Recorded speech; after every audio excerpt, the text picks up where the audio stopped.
Have you ever felt? Are you listening? Damn.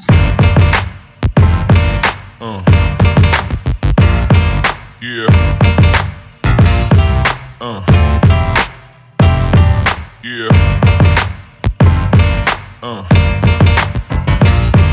Yeah.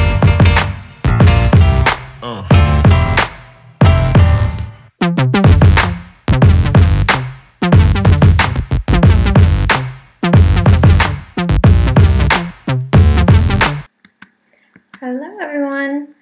Today we are going to talk about flavor. Now, you might assume that we are going to talk about recipes and a little bit, un poco. We're going to talk about flavor in all of your health and fitness, okay? So let's go ahead and get the recipe part out of the way.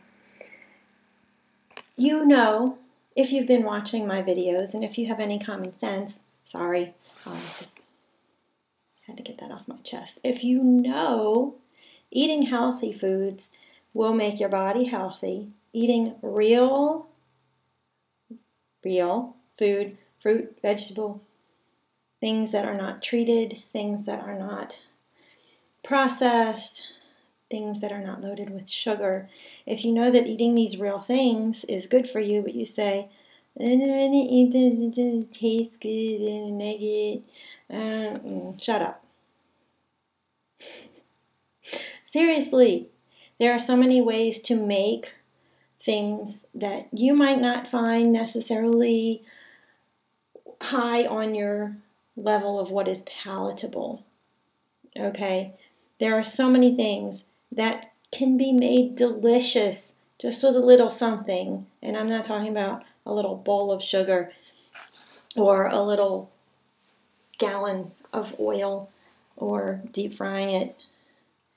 There are so many things. But there's easy solutions. And they are natural, real food, good for you solutions. And I'm sorry, if you don't like onions and garlic, it's going to be hard for me to reach you because those are my number one thing. Go to onions and garlic or one or the other. Bring so much added flavor to your vegetables and your rice or your quinoa, whatever, if you're cooking and you need something just to make it special. Those are awesome because they're very pungent. They don't really fall into the category of spices because they're vegetables, but they're roots. So it's a little different. If you think that onions are too strong, I really recommend leeks. And they're huge and they're cheap. You can get like 3 large leeks for $2 at Winn-Dixie. At least this is my experience. And you cut those things up, you cut the very end off. You can use the light part, you can use a green stem all the way to the end, cut the little dry ends off. You do have to wash them very good. Leeks are very dirty because they grow very deep in the ground and the soil really gets in there. So you have to kind of disassemble them and wash them. So there's a little bit more work involved there, but y'all know we have so many labor-saving devices. We talked about this in the last video. Get your chopper out. You know, once you have them rinsed, throw them in there, chop them up. I like to chop them in just like you chop green onions. And if you want to do it that way and make it easier, just kind of nest them like the little Russian nesting dolls after you cut them apart to wash them. It makes it a lot easier and quicker. You can cut them with scissors. If you have good kitchen scissors, you know how much faster you can move with a good pair of kitchen scissors? It's amazing. No, none of that. Just happy day.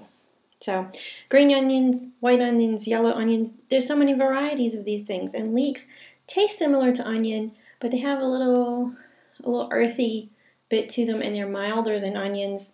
I kind of call them like if you had a mild cabbage taste, a really mild cabbage taste, not the stinky, funky cabbage taste that people associate with cabbage, but, a nice mild greeny taste with a little bit of onion to it, and they're fabulous. My kids love them, so that's telling you something. Besides those, we have there are so many spices that you can try, and they're wonderful for you, at least in, just putting them in your food. People want to put them in pills and swallow them. You don't need to take ginger pills. You don't need to take turmeric pills. You could, but some of these things in excess are not really all that good for you. But spread them out throughout your recipes and your diet, and they're fantastic. Try a variety. The spice section is huge. There are so many. Dried, obviously, is not the top level choice if you're trying to eat healthy. Fresh spices and herbs are the best, but we talked about this. It's a process. So go get a new jar of something to try. Sniff some things, figure it out. This part's over because I got to talk to you about flavor in your workout. Now, I'm so sick of hearing people say that working out is work, it's a chore, it's miserable, they don't want to do it, too much whining. Too much whining. Shut up. Okay? I'm in the mood to tell people shut up today, evidently. Sorry. Not sorry, but if you find something that works for you and you enjoy, you will continue to do it.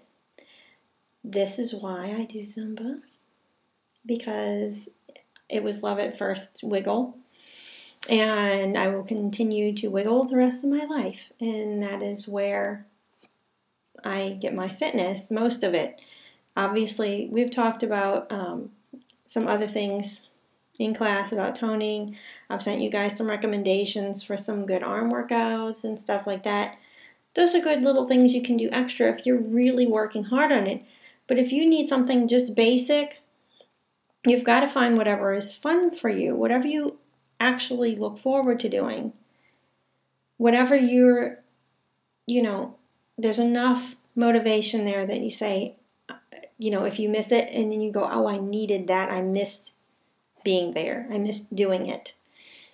A lot of people enjoy music with their workout. It makes it so much more fun, so much easier to do. So even if you're doing weights, put some music on, make yourself a nice motivational soundtrack. This is your flavoring of your workout in that sense. The other flavor I want to talk about with working out, when you come to class, if you go to a group fitness class, especially Zumba, we do a lot of different moves. We do a lot of different rhythms. You guys know right now we've got Brazilian funk, we've got salsa, we've got reggaeton, we've got calypso. I've even got a little bit of flamenco in there. We've got hip hop, pop, jazz. We got all kind of stuff. So all those have different feels to them, different vibe. If you're just moving in time with the music, just intentional motions, but not really feeling it, you're not putting all the flavor on it you could. Now, yes, you need to do that when the first time we do a song, if you've never done it before, and you just need to straight up figure out where your feet are supposed to go and where your hands are supposed to go. Oh, we turn now, let's turn. No problem, right? You've got to get the moves down. Second time we do it, my challenge for you, as much as I hate the word challenge because it's so overused now, what I would like you to do, if you are doing a song in class and it's at least your second time, maybe third time, maybe you've been doing it and you didn't really think about it before, add your flavor. The flavor is the little flair that you put on the moves. If you're just turning around in a circle, add a little wiggle to that circle. Pop that hip out on each step.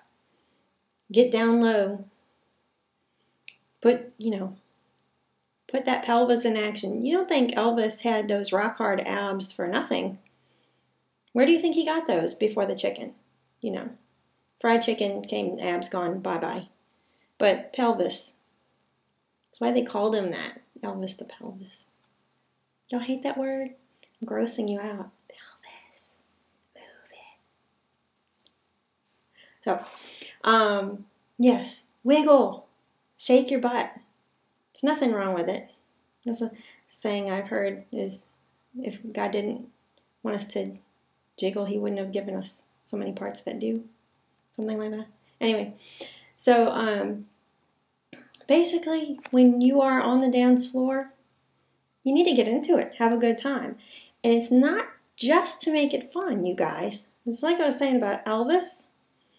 Just going to say Elvis right now.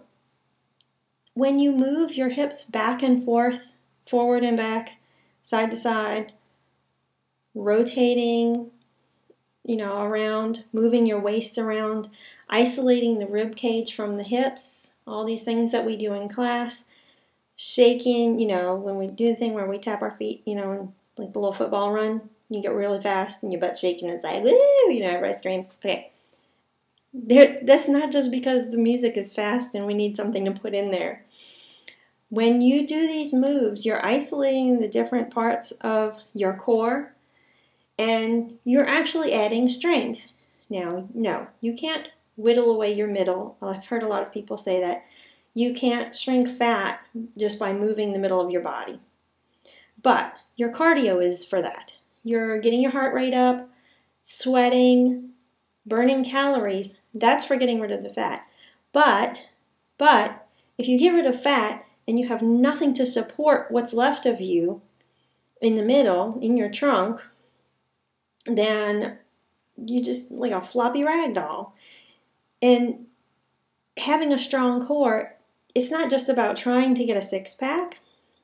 That could happen eventually, but having a strong core, you have better balance, you have better flexibility, you are stronger overall, you have more energy, you're less likely to injure yourself just walking through the house like I used to do.